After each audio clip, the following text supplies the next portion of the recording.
Alors normalement, il devrait se passer à peu près n'importe quoi aujourd'hui. Vu que hier soir, quand je suis arrivée à 23h pour vérifier et réviser ma presse, je me suis aperçue que je l'avais oubliée à mon bureau. Donc je l'ai refait ce matin à 4h du matin. Du coup, j'ai pas osé mettre des chaussures à talons, je pensais que j'allais me tuer. Hein. Je suis en truc. Donc on va voir ce que ça va donner, improvisation. Je vais quand même vous parler du sujet qui nous intéresse, le cadrage agile UX.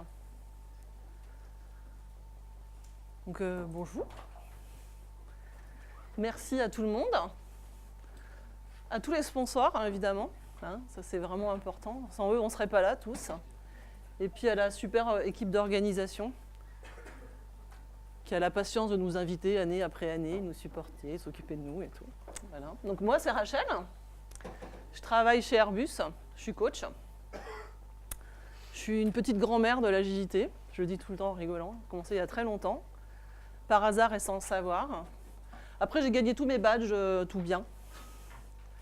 Voilà, je fais du Scrum, des choses comme ça. Et puis, je fais de l'UX aussi depuis quelques années. Ah, alors, c'est pas ma télécommande, je ne suis pas habituée. Parce que j'ai oublié aussi ma télécommande. J'ai oublié et l'adaptateur, et le truc, et la prise. Tout ça, c'est pas à moi, en fait. Donc, je vais vous raconter l'histoire. En fait, je me suis posé la question des PO. J'ai souvent des PO, je fais des formations de PO.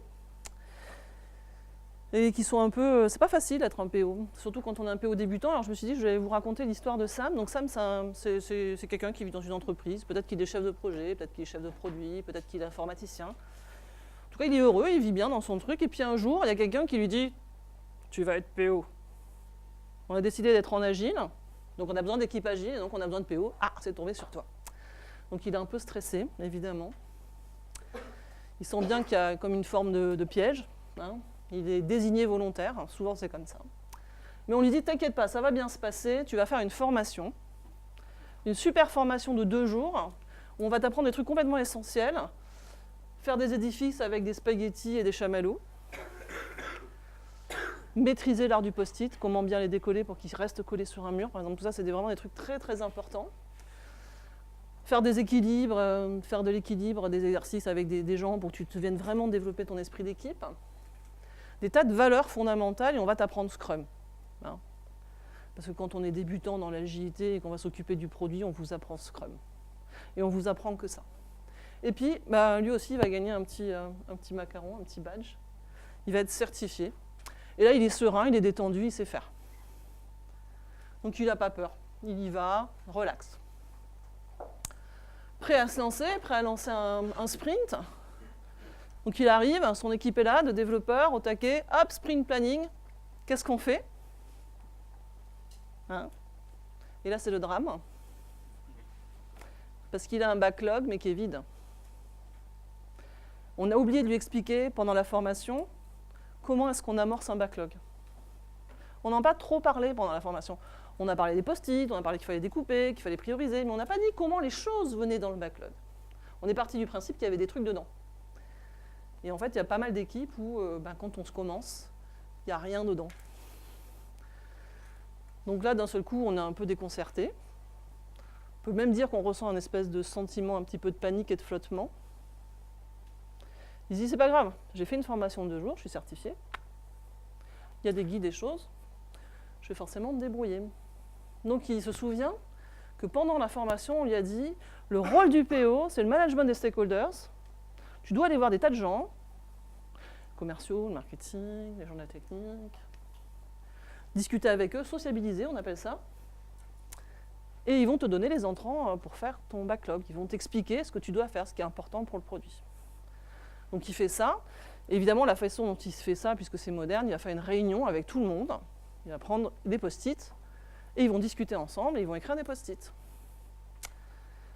C'est un métier d'écrire des post-it, donc c'est important de bien les écrire. Avec un bon format. Et il fait ça vachement bien, il est appliqué. Il est PO débutant. Donc il s'applique. Il fait des post-it. Puis il interviewe plein de gens. Donc il est content. Parce que des post-it, il en a plein. Il en a tellement plein, des post-it, qu'il y en a trop. Et là, il y a un autre problème. Tout à l'heure, il avait un backlog qui était complètement vide. Et là, il a un backlog avec 10 000 entrées. Et puis, qu'est-ce que je fais avec ça?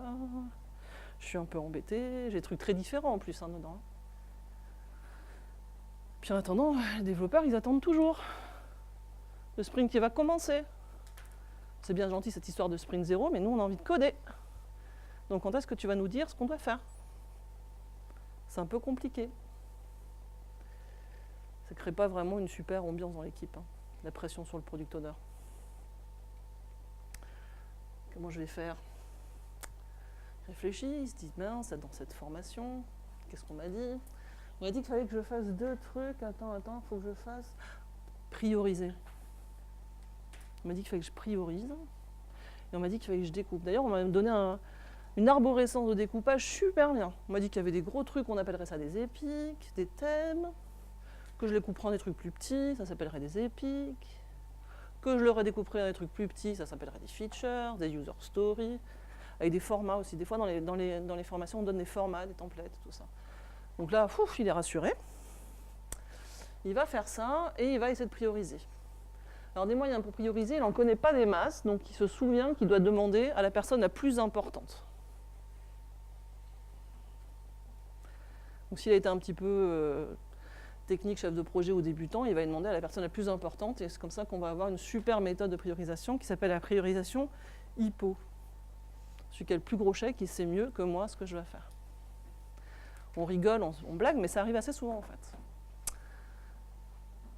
Donc il fait ça, il est content, il reçoit l'avis de son HIPPO, il peut catégoriser comme ça, très urgent, urgent, moyennement urgent.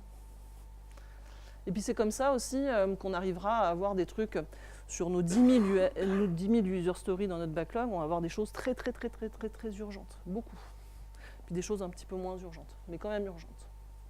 Et puis du coup, après, avec ces indications-là, il va pouvoir faire une belle découpe aussi. Donc il va appliquer les moyens de découpe qu'on lui a appris aussi pendant la formation. Donc la probabilité qu'il nous fasse une découpe comme ça est assez importante en fait. Il va nous faire ce qu'on appelle une découpe lasagne. Alors, dans le meilleur des cas, il va nous faire une lasagne séquentielle. Étape 1, étape 2, étape 3, étape 4. Chaque petit mot, chaque petite tranche de lasagne, c'est une étape d'un processus, bien découpé, propre. Dans le pire des cas, s'il a été technique avant, il va nous faire une par couche logicielle, l'interface. Une belle lasagne.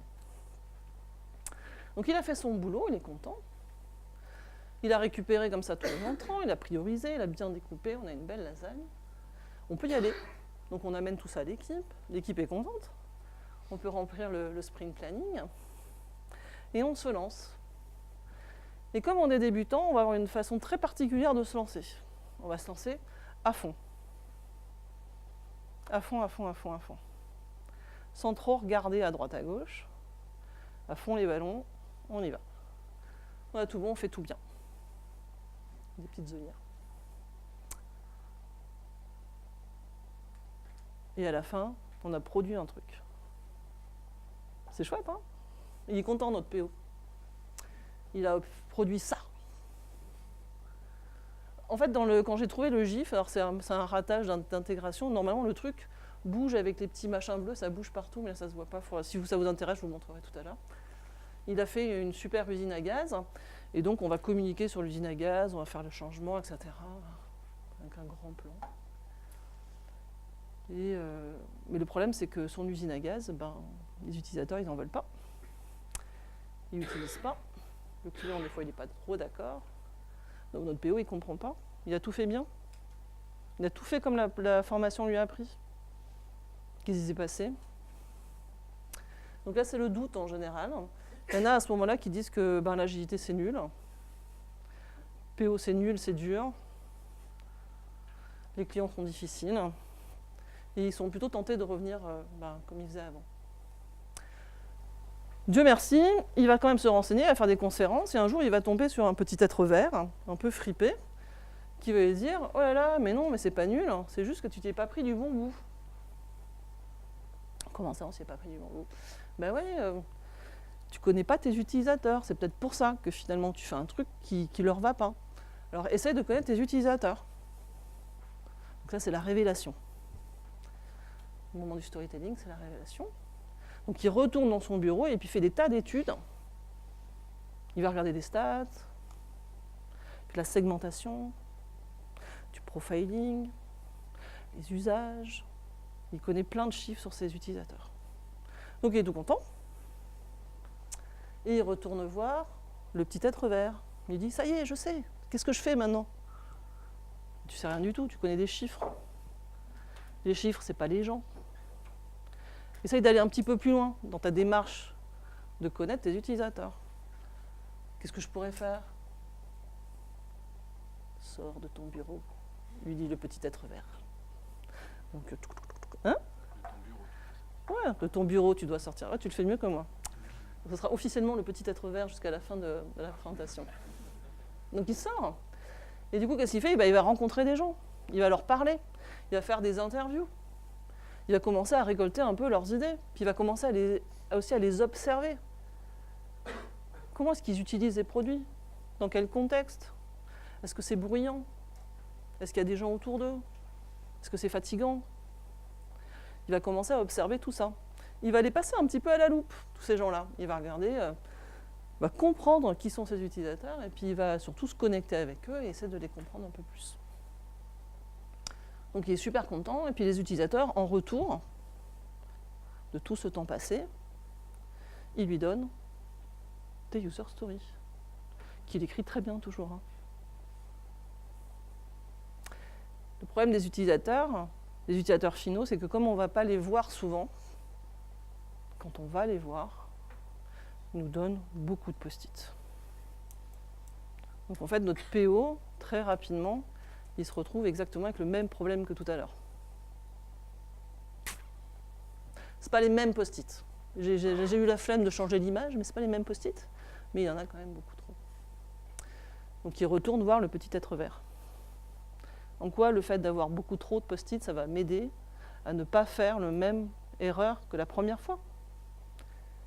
Ça va t'aider à comprendre tes utilisateurs et puis à essayer de modéliser un peu plus la connaissance que tu as pour leur offrir quelque chose. Comment je vais faire ça? Tu vas utiliser un super outil. Tu vas utiliser la carte d'empathie. Donc on va essayer de voir avec cet super outil très complexe, comme vous le voyez, pour un utilisateur donné, on va essayer de savoir un peu qu'est-ce qu'il veut faire cet utilisateur, et en faisant les actions, quels sont ses problèmes, ses pain points, et puis quels sont les bénéfices, soit qu'il a déjà maintenant, soit qu'il aimerait bien avoir. Ok, petit être vert, j'ai fait tout ça, mais j'ai toujours pas mon logiciel. Comment je fais? Il faut que tu leur offres un cadeau, lui dit-il. Un cadeau qui leur soit parfaitement adapté, personnalisé. Perplexité.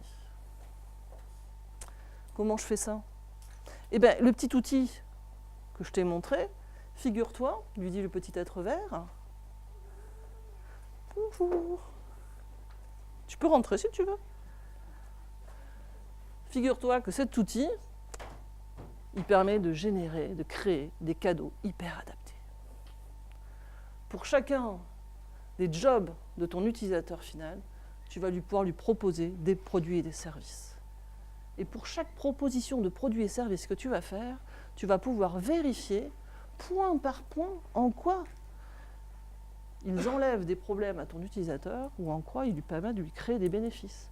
Et on va pouvoir voir s'il y a un ajustement, un fit, comme disent les Américains, qui ont inventé le truc. Et là, une super proposition de valeur. Puis ce qui est génial avec cet outil-là, c'est qu'il a aussi un autre petit truc. C'est qu'il te permet, il a un template qui te permet d'écrire des trucs, et qui te permet de raconter, de vendre ton histoire aux gens dans ton entreprise. Donc évidemment, il le remplit, il est tellement content, enthousiaste, il fait l'exercice, il le remplit. Et il retourne dans son entreprise, il va vendre son nouveau produit à son manager. Et ça marche. D'accord, tu as le droit, je te redonne l'équipe, tu peux redévelopper le produit, vas-y, on y va.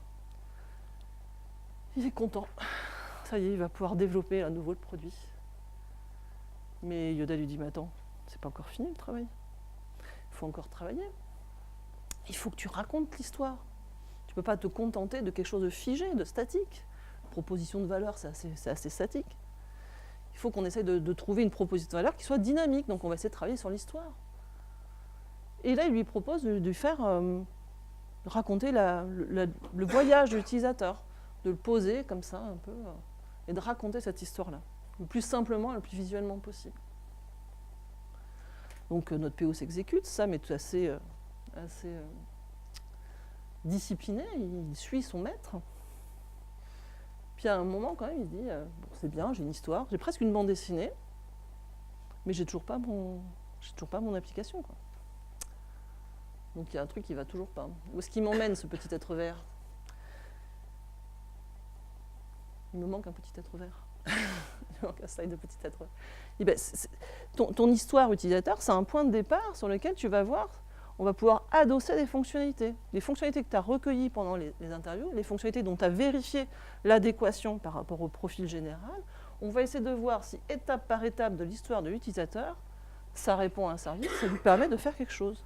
Et on va aussi voir le fit. Et pour ça, il y a un super outil qui a été inventé par un vieux monsieur. Ça s'appelle le story mapping. Et avec le story mapping, en backbone, en ossature, en colonne vertébrale, on va avoir l'histoire de l'utilisateur et on va essayer de le décliner et de voir quelles sont les propositions de fonctions, quelles sont les actions que tu vas lui permettre de faire. Et en plus, comme évidemment le story mapping est un outil qui est super puissant, tu vas en plus pouvoir faire de la priorisation avec lui, avec tes développeurs, avec tous les gens avec qui tu vas travailler. Et comme ça, tu vas avoir un magnifique backlog en 2D. Super. Et il est tout content, il fait ça, il fait des ateliers, il réunit les gens, et il a ce magnifique story mapping de toute son application. En faisant ça, il s'aperçoit qu'il y a plusieurs façons de découper. Qu'il n'y a pas que ça découpe la lasagne du début. Qu'il y a plusieurs ciseaux qui existent. En discutant avec les utilisateurs et avec les développeurs, en faisant son story mapping, il s'aperçoit qu'il peut découper la même brique avec des ciseaux qui découpent par type d'utilisateur, avec des ciseaux qui vont découper par type de données, avec des ciseaux qui vont découper par type de richesse fonctionnelle, et que même avec le même ciseau, on peut découper de façon différente. Et qu'à chaque fois qu'il emploie un ciseau différent, il n'a pas le même résultat à la fin. Donc il s'éclate. Il s'éclate, il est super content, alors il manipule son backlog, le backlog n'a jamais été aussi vivant, l'équipe de développeurs est super contente, ils sont super impliqués, les utilisateurs aussi. Tout est bien, et puis à un moment quand même, là on est quand même très heureux, puis à un moment quand même on se dit il manque encore quelque chose.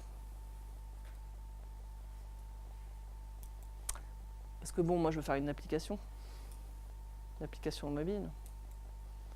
Et j'ai toujours pas assez pour faire mon application mobile. Il me manque encore des choses. Qu'est-ce que je peux faire? Donc il retourne voir le petit être vert. À nouveau, il dit écoute, maintenant il va falloir aller dans le concret un petit peu. Hein. J'ai tout suivi, j'ai fait les enquêtes, j'ai récolté, j'ai fait une histoire, j'ai découpé. Et maintenant j'ai besoin de construire. Est-ce que tu as une solution pour ça? Le petit être vert lui dit oui. En Agile UX, il y a une solution pour ça. Ça s'appelle le Design Studio. Tu vas voir, c'est un outil collaboratif incroyable. Tu enfermes des gens dans la même pièce, et par des petits jeux un peu compétitifs, un peu challenge, ils vont t'inventer 1001 façons de faire une interface de fou pour ton application. Donc il fait ça. Alors il le fait toujours de la même façon qu'il connaît. Hein. Il réunit les gens, il met des salles, des post-it, et il leur fait faire du design studio. Design studio, il aime bien parce que c'est rigolo. C'est par petites équipes, c'est des petits matchs. Chaque équipe doit proposer une vision de l'interface, de l'écran différente. On va se le pitcher, on va challenger, et à la fin, il n'en restera qu'un. On a le droit de s'inspirer des autres, de copier, on peut les idées, les améliorer. Et à la fin, on arrive à des trucs. Donc on génère évidemment plein d'idées d'interface. Et bien là, il est content, du coup, il a quand même pas mal de matière, il a plein de propositions d'interface, plein de propositions de design d'expérience, parce que ça sert aussi à faire ça. il a son backbone fonctionnel, il a son mapping, il connaît bien ses cibles. Il n'y a plus qu'à, quoi. Il n'y a plus qu'à y aller. Il n'y a plus qu'à dessiner, décider, designer avec son équipe son application. Et il n'y a plus qu'à la développer. Donc on repart en développement. Le petit être vert lui dit, tu vas pas me la faire comme tu me l'as fait la première fois. Tu vas pas y aller à fond les ballons. C'est pas parce que tu as le contenu maintenant qu'on va y aller comme ça. On va continuer à explorer avec les utilisateurs finaux. Alors comment on fait ça? Bon, ce qui est bien, c'est que Scrum, ils ont prévu un truc, ça s'appelle la démo. On peut s'en servir pour faire des trucs, pour continuer à explorer avec les utilisateurs finaux. Donc à chaque fois que tu vas finir un petit bout, tu vas inviter tes utilisateurs et puis tu vas checker avec eux, est-ce que ça fonctionne? Est-ce qu'ils arrivent à s'en servir? Est-ce qu'ils comprennent? Est-ce que c'est confortable? Est-ce que c'est efficient? Et essaye d'aller à l'épure, essaye de voir qu'est-ce qui est vraiment important pour eux. Fais évoluer ton produit comme ça et tu vas voir, avec ces feedbacks-là, tu devrais arriver à produire quelque chose de plus intéressant. Donc il fait ça, il s'applique à faire ça, itération après itération, et il construit à nouveau un logiciel. Mais un logiciel où il a rajouté quelque chose d'un peu particulier, qui s'appelle la valeur pour l'utilisateur. Donc évidemment, les utilisateurs sont super contents. Donc lui, il est très content. Très, très, très, très, très heureux.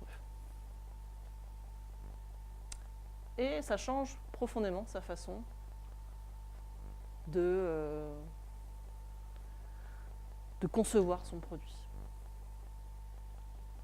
Et voilà. C'était un teasing. Parce qu'en fait, le principal de ma conférence n'est pas aujourd'hui. C'est mon piège. Le principal de ma conférence, c'est demain, pour ceux qui viennent demain. Donc on va utiliser le temps qui reste pour faire deux choses. On va discuter sur les outils et je vais vous proposer de choisir un outil parmi ceux que je vous ai proposés aujourd'hui. Donc le Value Proposition Canvas, le Design Studio et le Story Mapping. Et pour ceux qui veulent demain de venir les expérimenter avec moi, on va faire un PO Dojo.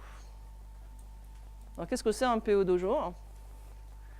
C'est une zone d'entraînement sécurisée pour s'entraîner à manipuler des outils qu'on ne peut pas utiliser de façon sécurisée, détendue dans le domaine de l'entreprise, parce qu'on travaille quand même avec des vraies choses, on est un peu sérieux, et de venir les pratiquer demain avec moi, avec d'autres personnes, pour les expérimenter. Alors qu'est-ce qui vous plairait? Qu'est-ce que vous connaissiez et qu'est-ce que vous ne connaissiez pas déjà?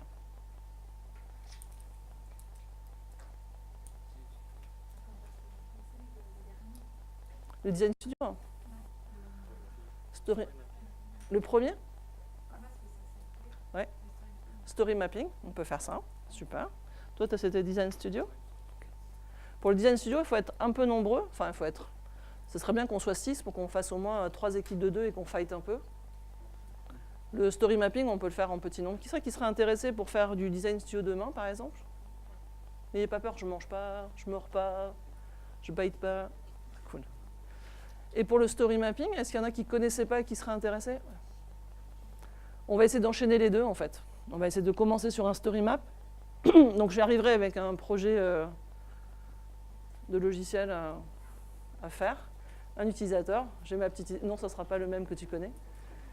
Et on déclinera, on fera le Customer Journey ensemble, on déclinera la proposition fonctionnelle et on fera un Design Studio. Donc amenez des feutres, amenez des feuilles de papier et puis on va fighter. Et normalement, à la fin de la journée, on aura des interfaces de logiciels à proposer. OK? Est-ce que vous avez des questions? Alors c'est une conférence qui s'adapte, qui c'est plutôt pour des débutants, on est bien d'accord, hein, parce que je vois des yeux un peu étonnés. Est-ce que vous avez des questions par rapport aux outils que je vous ai présentés?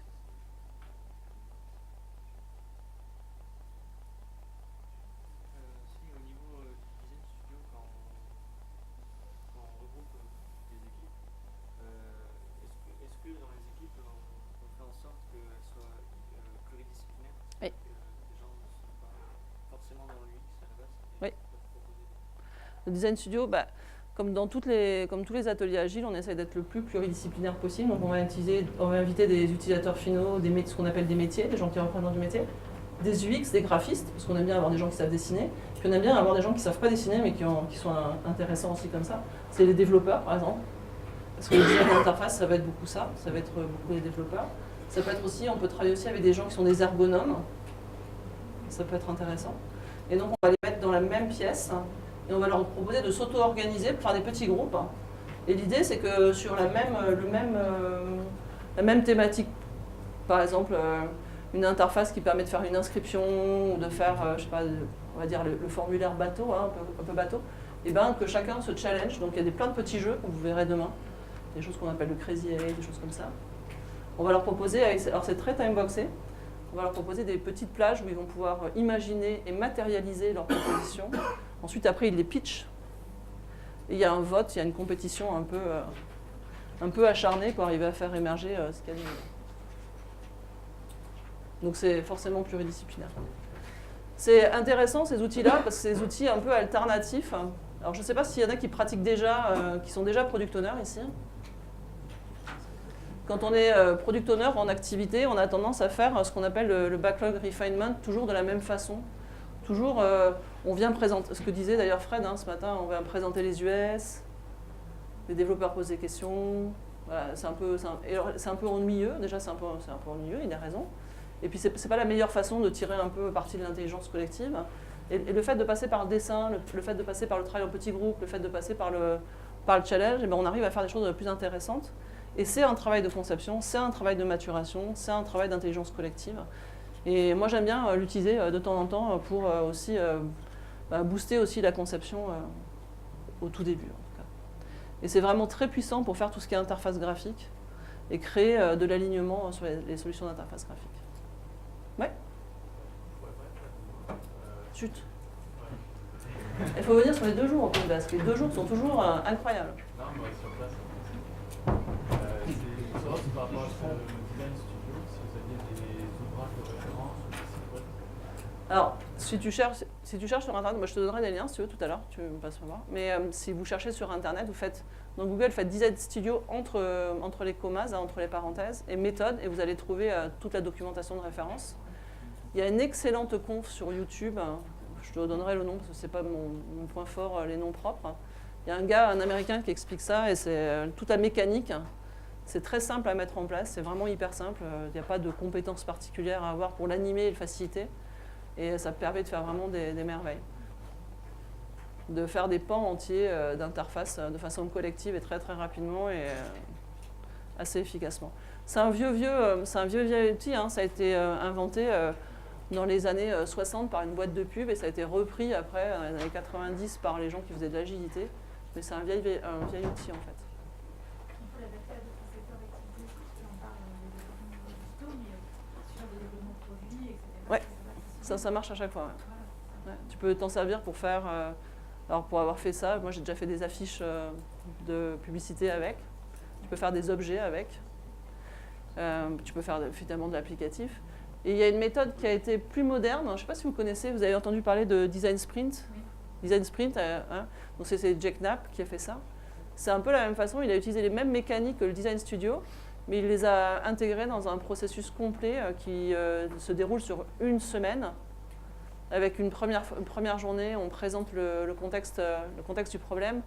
La deuxième journée, on va faire de la divergence. On va faire tout ce qui est atelier brainstorming, création vraiment favorisée à la divergence au maximum. 3e jour, convergence, avec de la priorisation, de la synthèse et des techniques comme le Design Studio, avec ce qu'on appelle le pitch and critique, c'est-à-dire le fait que je vais imaginer une solution, je vais le pitcher devant vous et vous allez avoir le droit de critiquer ma proposition, mais avec une critique qui est ce qu'on appelle une critique constructive. C'est-à-dire que tu peux me donner des points de renforcement positifs sur ce que tu considères comme étant efficace. Et s'il y a des choses qui ne fonctionnent pas, tu peux aussi me les signaler, mais tu es obligé de me proposer des alternatives. Donc il y a de l'enrichissement intégré dans le mécanisme, ça marche plutôt pas mal. Et à la fin du design sprint, le 4e jour, on va modéliser, prototyper. Donc ça peut aller de la maquette papier jusqu'à des prototypes vraiment plus interactifs. La solution qui a été retenue, qui a été imaginée, pour pouvoir la tester. Et donc sur une boucle comme ça d'une semaine, tu peux avoir de l'expérimentation ultra rapide. Donc ça marche plutôt pas mal. Et ça, c'est un peu le petit frère plus moderne de Design Studio. Mais la mécanique de Design Studio en elle-même, elle est vraiment efficace parce que c'est quelque chose qui est hyper rapide. C'est des toutes petites boucles de 8 minutes, des petites itérations de 8 minutes. Ouais. C'est 5, 2 minutes, on va dire. Tu as 1 minute de pitch et 2 minutes de critique constructive. L'idée, c'est de faire des itérations hyper rapides. Le rythme est volontairement hyper rapide, en fait, parce que le fait d'avoir cette accélération, ça vous oblige à casser tous vos freins cognitifs habituels. C'est bête, hein, mais si j'ai le temps de dessiner, je vais m'appliquer à dessiner, je vais penser est-ce qu'ils vont aimer, est-ce qu'ils vont pas aimer, qu'est-ce qu'ils vont y penser, etc. Tandis que si tu es pris dans le speed de devoir sortir en 8 minutes une proposition, et ben, tu vas être obligé de faire des raccourcis avec toi-même, et c'est dans les raccourcis que tu prends avec toi-même que tu génères en fait le plus de créativité. Donc ça fatigue beaucoup, ne leur faites pas 8 heures de design sprint de 8 minutes. C'est tous les quarts d'heure, une demi-heure, vous leur faites des pauses aux gens. Mais ça marche très bien. Moi, je l'ai fait sur des très grands groupes, jusqu'à 30 personnes, en petites équipes de 3 personnes, 4 personnes. Il ne faut pas qu'ils soient trop nombreux. S'ils sont trop nombreux, ils ne travaillent pas. S'ils sont trop nombreux, il y en a un qui dessine, les autres qui commentent. Voilà, ce qui marche très bien, c'est 2, 3, pas plus, c'est bien. Et si vous avez des groupes avec des gens un peu trop bavards, vous faites le premier round en solitaire avant de leur permettre de travailler à plusieurs. Il y avait une question, pardon, oui.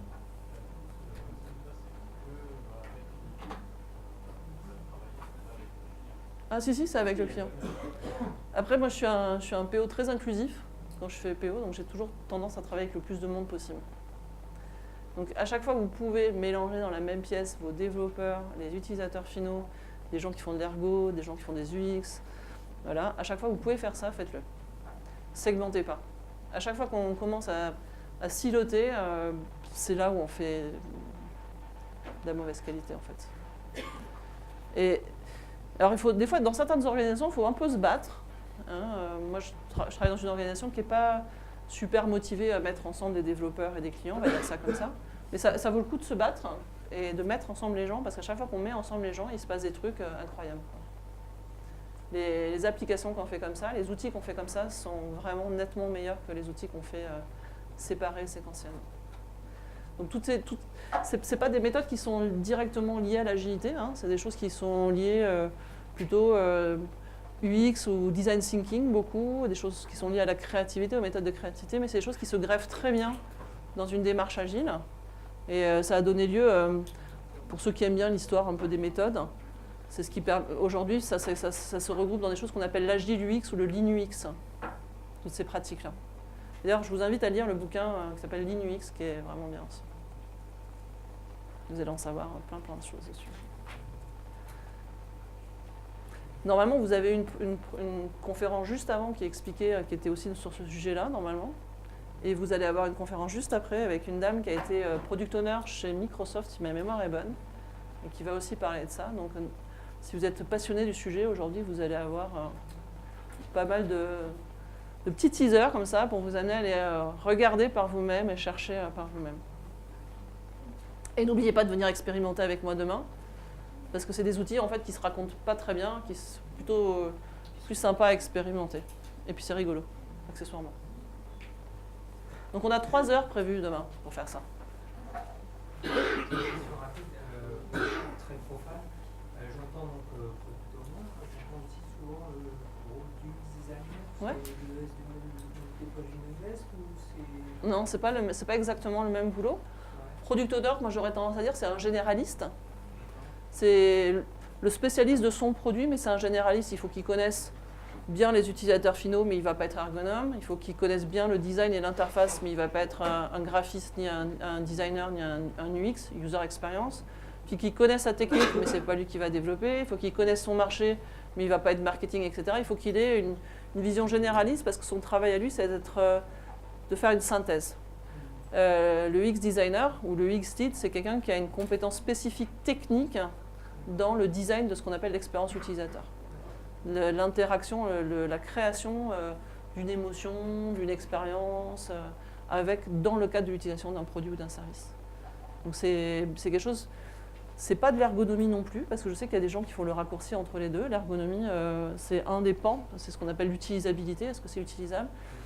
je pense que l'UX designer ou le UX lead, il est au-delà de ça. C'est quelque chose qui est encore plus englobant et qui crée un tout qui a une cohérence. Donc c'est des nouveaux métiers, hein, c'est des choses qui émergent depuis peut-être 10 ans à peu près, qui se professionnalisent de plus en plus. Il y a des cursus que vous pouvez faire, alors soit en complément de formation avec des certifications, soit des cursus à la fac ou dans des écoles privées qui vont vous former sur ces techniques très particulières. Et c'est vraiment des compléments à la conception. On a souvent, quand on est formé, moi je me souviens quand j'étais formée en tant que PO, j'ai eu la sensation d'être à la fois dans une équipe mais tout seul en fait. Le PO, il est un peu tout seul, en fait. Il porte son backlog, là, un peu comme une croix, des fois. Hein. Il est un peu à la convergence de tout le monde, mais il fait un peu partie de l'équipe, mais pas vraiment. Il ne fait pas partie de l'équipe de dev. Hein. Il fait partie de l'équipe agile, mais pas de l'équipe de dev. Il ne fait pas vraiment partie de l'utilisateur, il est un peu tout seul. Et on est plusieurs à être dans une pratique qui est beaucoup plus inclusive en disant que je ne suis pas un PO, je suis une équipe qui fait de l'équipe de product management. On va être plusieurs à gérer le produit. Donc on va essayer de s'entourer de toutes les compétences dont on a besoin. Donc des UX, des graphistes, des gens aussi dont c'est le contenu. J'ai travaillé sur un projet, j'avais travaillé avec quelqu'un qui était, qu'on appelle un architecte de la formation, de l'information. Donc c'est quelqu'un qui a des compétences très particulières pour structurer correctement l'information, en faciliter l'accès à l'information multimédia. Et c'était assez intéressant de travailler avec cette personne-là, parce que c'est des compétences qu'on n'a pas forcément. Donc quand on est PO, ce qu'il faut faire, c'est de ne pas rester tout seul, et puis c'est de s'entourer le plus possible de gens. La conception tout seul, c'est un peu un danger. Et puis essayer de trouver des petits êtres verts au coin du chemin. Il y en a pas mal dans les conférences en général, donc voilà. Si je ne me trompe pas, le PO exprime le besoin et non pas la solution. Le PO, il porte le besoin, il représente le besoin, parce que l'utilisateur final n'est pas toujours là. Donc c'est son travail de le porter. Je suis toujours très mal à l'aise avec il décide, tu sais. Moi, je pense pas. Il est responsable, en tout cas, de faire en sorte que le besoin soit correctement exprimé et d'arriver à avoir le meilleur compromis possible, parce que mais il ne travaille pas sur la solution. Il est bien dans le périmètre du besoin. C'est un peu la séparation des pouvoirs hein, en agile, sur le quoi et le pourquoi. Le comment et le pourquoi, en tout cas. Et le comment, ça, c'est les équipes de développement qui sont... Nous, on appelle pour la partie technique. Ce qu'on appelle l'équipe agile, l'équipe dev, on a les UX ils sont en lien avec le PO, mais ils sont au sein de l'équipe. Pourquoi pas, si ça fonctionne bien. Puis les rôles, ils sont... Enfin, je pense que les entreprises un peu modernes, les équipes, elles sont un peu dynamiques, un peu vivantes. Et peut-être, des fois, ton UX lead, lors de la conception, il va plutôt être tout le temps avec le PO pour animer la conception, animer les ateliers. Et puis quand vous allez être au moment de la fabrication, il va être plutôt physiquement très présent avec l'équipe de dev pour guider le développement, l'implémentation, la production, des briques graphiques, etc. Tout ce qui est le design d'interaction, tous les JS qu'on met pour faire... Voilà. Donc je pense que les gens, ils changent de place aussi. Il n'y a pas de bonne et de mauvaise place. L'important, c'est que les gens soient là. C'est surtout ça, quoi. Ce qu'on ne veut pas, c'est avoir des équipes qui vont... Des équipes projets qui développent des interfaces vraiment entre une machine ou une application et un utilisateur, et où ces compétences-là, elles ne soient pas du tout présentes. Hein, alors, quand on demande au PO de faire ça, c'est pas son métier. Moi, j'aime bien gribouiller des interfaces, mais c'est pas mon métier. Et puis, alors, quand on demande aux développeurs ils sont pas plus, c'est pas plus confortable d'être responsable d'une ergonomie, d'une page. Puis après, de s'entendre dire que l'application elle est moche. Il y a plein de choses comme ça. Voilà.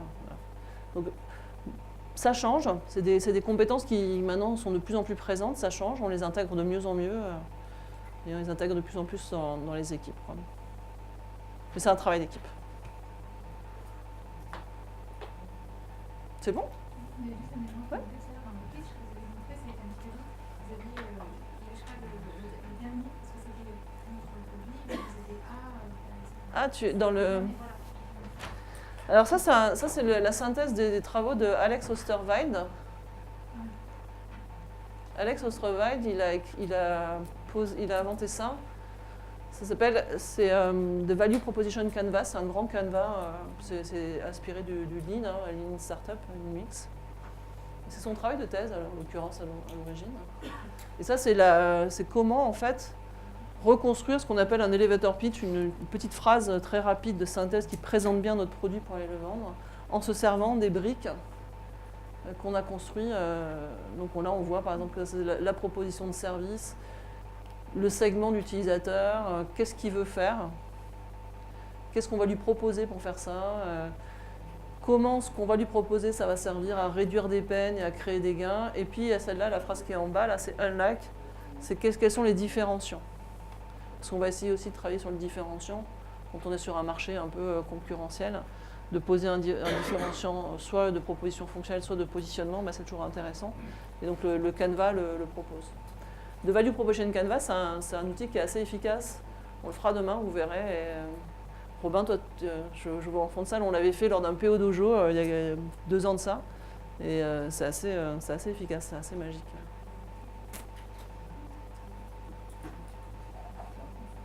Plus de questions? On peut tous aller attaquer les jambons? Ça marche, merci.